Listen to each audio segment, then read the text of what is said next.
तो 14 जून को कागज की फोटो का प्रकट दिवस मनाने की महाभूल करने जा रहे भाई बहनों को आज का ये वीडियो समर्पित है। सबसे पहले गुरुदेव ने यहां पे अपने सतगुरुदेव को महत्व दिया है। सतगुरुदेव की जय। उसके बाद में देखिए पुण्यात्मा, यहां लिखा हुआ है स्वामी राम देवानंद जी महाराज की जय। यहां भी परमात्मा ने कबीर जी को महत्व नहीं दिया, डायरेक्ट परमात्मा को महत्व नहीं दिया, उन्होंने अपने पूज्य गुरुदेव जी को ही महत्व दिया है। क्या लिखा है? स्वामी राम देवानंद गुरु महाराज की जय। यानी यहां भी उन्होंने अपने गुरु को महत्व दिया और नीचे भी उन्होंने अपने गुरु को ही महत्व दिया है। ध्यान से सुनिए, आज का वीडियो बहुत ज्यादा इंपॉर्टेंट है। अब परमात्मा ने दोनों को महत्व क्यों दिया? हर जगह परमात्मा अपने गुरुदेव को ही महत्व क्यों दे रहे हैं? क्योंकि परमात्मा ने सत्संगों में हजारों बार बताया कि इस कबीर परमेश्वर के यथार्थ भक्ति मार्ग में वो परमात्मा स्वयं ही गुरु की भूमिका करता है, वो परमात्मा स्वयं ही सतगुरु की भूमिका करता है। उस परमेश्वर के अलावा कोई भी व्यक्ति इन सत मंत्रों को दान करने का अधिकारी नहीं होता है। परमात्मा स्वयं ही आके इन मंत्रों को दान करता है। और वर्तमान में तो पिछली पीढ़ी है, ये तो मोक्ष मार्ग है। इस समय तो परमात्मा ने स्वयं ही आना है और स्वयं ही परमेश्वर आए हुए हैं। तो परमात्मा ने सत्संगों के माध्यम से भी हमारी आंखें खोली हुई है। और परमात्मा ने क्या बताया सत्संगों के माध्यम से कि गुरु और इष्ट में कोई अंतर नहीं होता है। और जो व्यक्ति गुरु और इष्ट में अंतर समझता है उस व्यक्ति को बिल्कुल भी ज्ञान नहीं होता है। तो पुण्यात्माओं, आप जी सुनिए ध्यानपूर्वक परमपिता परमेश्वर जी का यह सत्संग कि परमेश्वर ने हमें क्या निर्देशित किया हुआ है। परमेश्वर कहते हैं, मालिक ने हमें इस सत्संग में बताया है कि गुरु और इष्ट में कोई अंतर नहीं होता है। तो सुनिए आप परमपिता परमेश्वर का ये अनमोल सत्संग।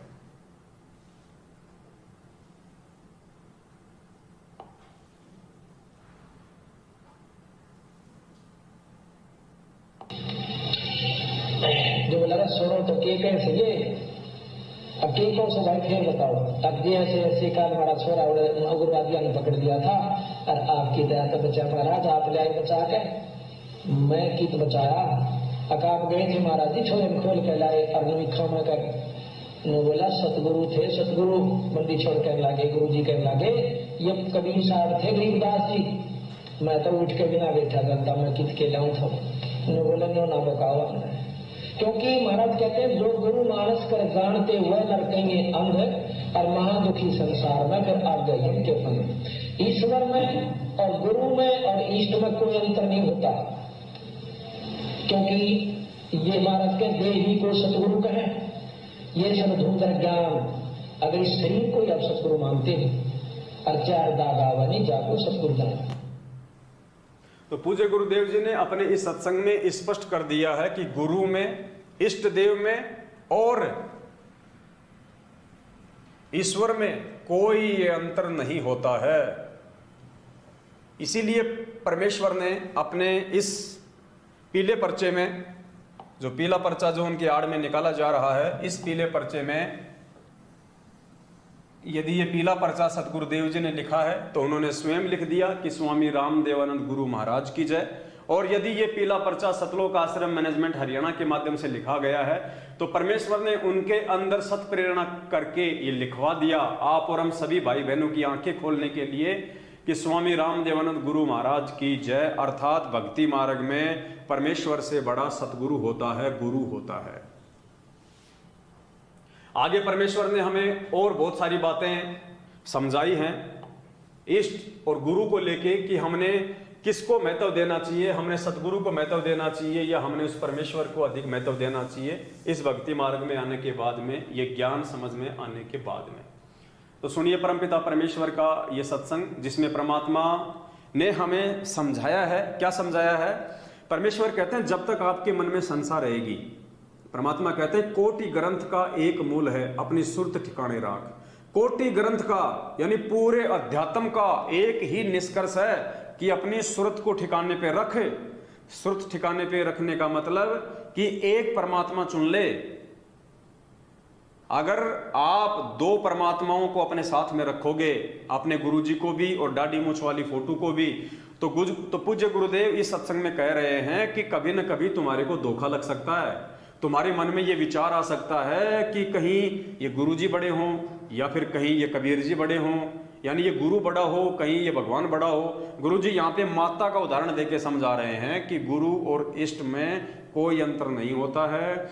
जब तक आपकी सुरत ठिकाने पे नहीं होगी, जब तक आप ज्ञान आधार से ये निर्णय नहीं कर लेंगे कि गुरुजी बड़े होते हैं या गोविंद बड़े होते हैं, या गुरु और गोविंद दोनों इस भक्ति मार्ग में एक ही होते हैं, तब तक परमात्मा कहते हैं तुम भक्ति मार्ग पे निसंशय हो के आगे नहीं चल पाओगे। तुम्हारे मन में सदा यही विचार आएंगे कि हो सकता है उसमें ज्यादा शक्ति हो, या हो सकता है उसमें ज्यादा शक्ति हो, मैं कहीं उसको पूजना छोड़ दिया इसलिए मुझे नुकसान हो रहा हो, या मैं उसको नहीं पूज रहा इसलिए हो सकता है मुझे नुकसान हो रहा हो। क्योंकि ये भाव आपके अंदर उस समय तक आएंगे जब आप दो भगवान मान के चलोगे, जब आप दो नावों की सवारी करोगे, तो आपके अंदर संसार रहेगी। तो परमेश्वर ने इस सत्संग के माध्यम से हमारी उस संसार का निवारण किया है, हमें समझाने का प्रयास किया है। तो आप भाई बहन थोड़ा ध्यान से सुनिए। कृष्ण का दिक सेवन कर सुख दे बोले साख, भाई कोट ग्रंथ का अर्थ है तू सुरत ठिकाने राख। अब कहते हैं सब ग्रंथों का यही, करोड़ ग्रंथों का अर्थ मैं तुझे बताऊं कि सुरत अपना दिद्य ने अपनी नीत ने एक जगह ठिकाने डाट कर राख के तेरा ईष्ट उपास्य यूज। अब जब यह सुरत यहाँ डटेगी तो उपासना पर भी डटेगी, नहीं तो न रहेगी मन में कहते फलाना देवता कड़ी शक्ति हो, कहते माता ने पूज ले वाह नाराज हो रही हो। इस तरह की उपासना रखोगे तो सुरत नहीं टकेगी, काम नहीं बनेगा। समझ में आप जी के आ गया होगा। गुरुदेव कह रहे हैं कि करोड़ ग्रंथ का एक मूल है अपनी सुरत ठिकाने राख, यानी अपने इष्ट उपास्य की पहचान कर ले। अपने मन में ये शंका मत रख कि मेरा गुरु ये है या फिर भगवान ये है, भगवान ये है या मेरा गुरु ये है, ये ज़्यादा शक्तिशाली है या ये ज़्यादा शक्तिशाली है।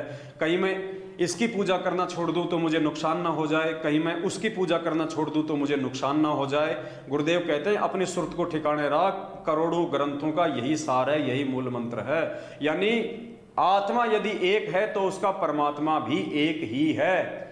और जो भगत तत्व ज्ञान आधार से इस बात का निष्कर्ष निकाल लेगा वही परमेश्वर का सच्चा सेवक होता है, और वही आत्मा निसंशय होके, शंका रहित होके भक्ति मार्ग पे टिक सकती है। कोई भी व्यक्ति उसको भ्रमित नहीं कर सकता।